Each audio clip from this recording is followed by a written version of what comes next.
बिस्मिल्लाहिर्रहमानिर्रहीम। अस्सलाम वालेकुम नाज़रीन, मैं आफ्ताब रईस हूँ और आप मुझे रॉयल लॉ फर्म इंटरनेशनल से देख रहे हैं। नाज़रीन, तलाक कैसे दी जाए?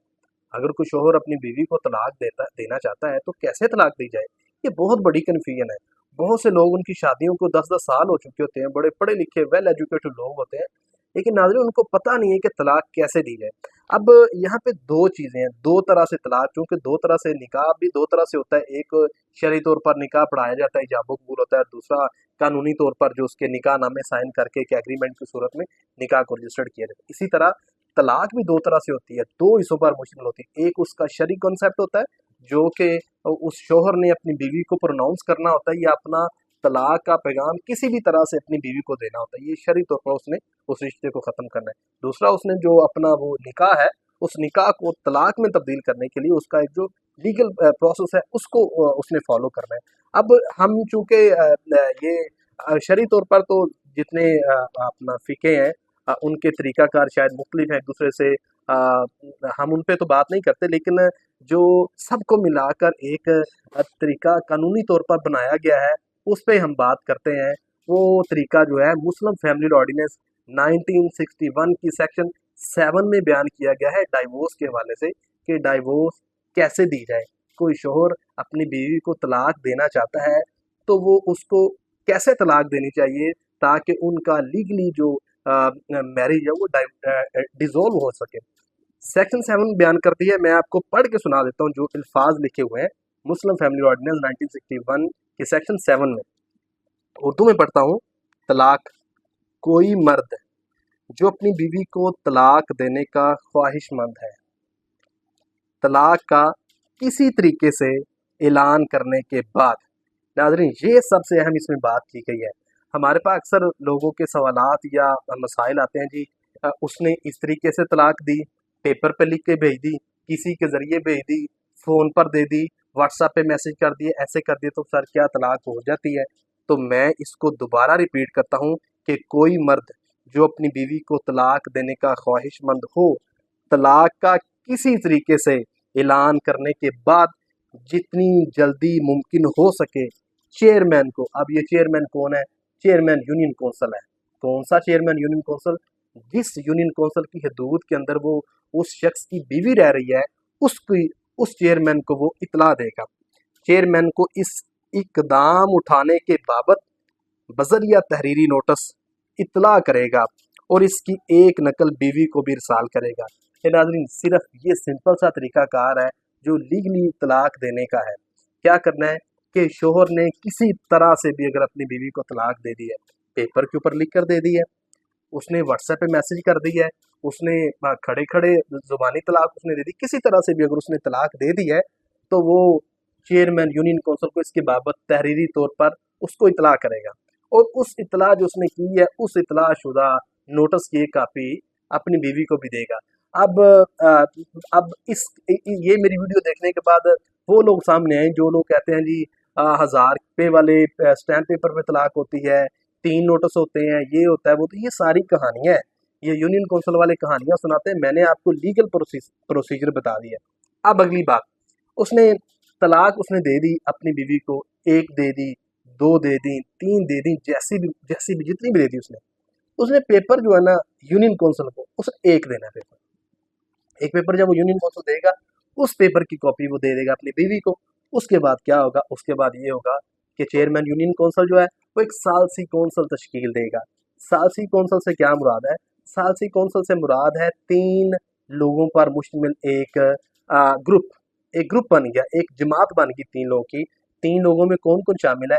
एक चेयरमैन यूनियन कौंसिल है, एक नुमाइंदा होगा लड़की की तरफ से, एक नुमाइंदा होगा लड़के की तरफ से। ये 3 लोगों का जो ग्रोह है, ये 3 लोगों की जो एक सालसी कौंसिल तश्कील दी जाती है, ये तलाक का नोटिस वसूल होने के 30 दिन के अंदर अंदर ये कौंसिल तश्कील दी जाएगी और इसमें कोशिश की जाएगी कि दोनों की फ्रीकैन की सुलह हो सके। और जो शोहर ने तलाक का नोटिस दिया है उसमें सुलह हो सके, सुलह की कोशिश की जाएगी, सिर्फ कोशिश की जाएगी। उसमें तलाक का मौसर होना या ना होना ये चीज़ मैटर नहीं करती।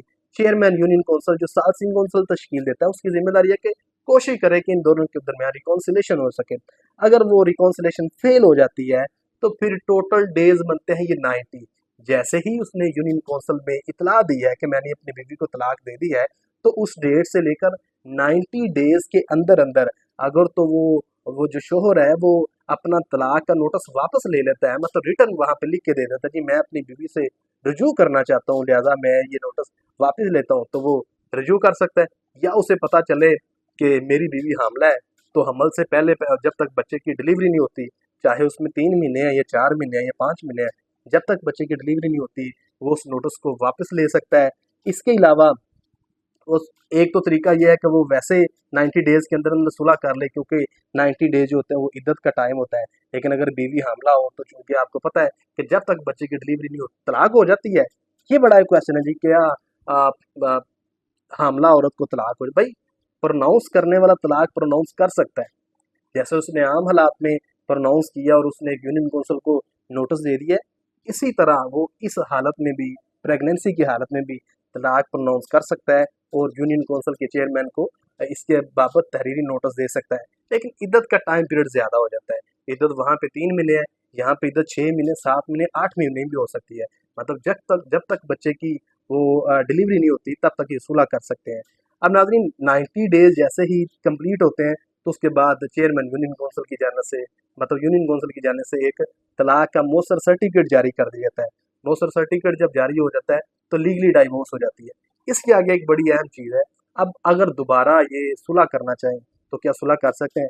बिल्कुल ये कर सकते हैं। अगर उसने एक नोटिस दिया हुआ है और उससे पहले उसने कोई मैरिज को डिसॉल्व नहीं किया, तो एक नोटिस की बेस के ऊपर वो दोबारा आपस में निकाह कर सकते हैं। दोबारा तलाक दे दी, ज़ुबानी बीवी को तलाक दे दी, पेपर के ज़रिए, व्हाट्सएप के ज़रिए किसी तरह से भी दे दी, उसके बाद यूनियन कौंसिल में तहरीरी इत्तला भी दे दी, यूनियन कौंसिल में सालसी कौंसिल भी तश्कील दे दी, सालसी कौंसिल नाकाम हो गई, 3 महीने पूरे गुजर गए, इद्दत गुजर गई, यूनियन कौंसिल से जो तलाक का मौसर सर्टिफिकेट है जारी हो गया।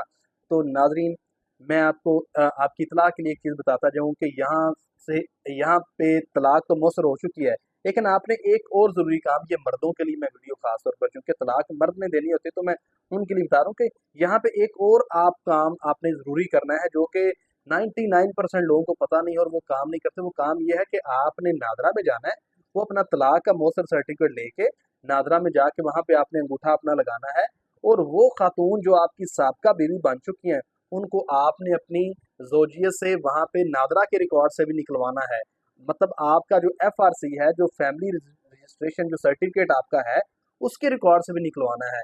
अदरवाइज क्या होगा कि आप डाइवोर्स तो आपकी मौसर हो चुकी है, नादरा के रिकॉर्ड में वो आपकी बीवी रहेगी, क्योंकि नादरा इसको कंसीडर तो करता है कि जो यूनियन कौंसिल से डाइवोर्स का सर्टिफिकेट जारी होता है, लेकिन इस सर्टिफिकेट से नादरा का रिकॉर्ड चेंज नहीं होता। नादरा में रिकॉर्ड आपने खुद चेंज करवाना है और अगर आपने रिकॉर्ड नहीं चेंज करवाया तो फिर क्या होगा, फिर ये होगा कि वो अगर आपकी डेथ हो जाती है तो वो आपकी एफआरसी में जो जो फर्द शरीक होता है वो आप छोड़ी हुई जायदाद में विरासत का हिस्सादार होता है, तो वो आपकी बीवी जो है आपकी विरासत में से हिस्सादार होगी, क्योंकि जो फर्द एफआरसी में आ रहा होगा वो हिस्सादार होगा और एफआरसी में वो खातून आपकी साबका बीवी आ रही होंगी, क्योंकि आपने नादरा में जाकर वो सर्टिफिकेट जमा करवा के वहां पे अंगूठा लगा के तस्दीक नहीं की कि भाई मेरी अब ये बीवी नहीं है। तो लिहाजा ये आपने सबसे अहम काम करना है कि यूनियन कौंसिल का प्रोसीजर कंप्लीट करने के बाद आपने मौसर सर्टिफिकेट नादरा के पास लेके जाना है और वहाँ उस साबका अपनी बीवी को अपने एफआरसी में से निकलवाना है, अपनी ज़ौजियत में से निकालना है, ताकि कल को वो किसी किस्म के मामलात में आपकी हिस्सादार ना बन सके, या अगर को उसके साथ कोई मसला मसाइल बनता है तो आप उसमें किसी किस्म के जवाब देना हो। शुक्रिया।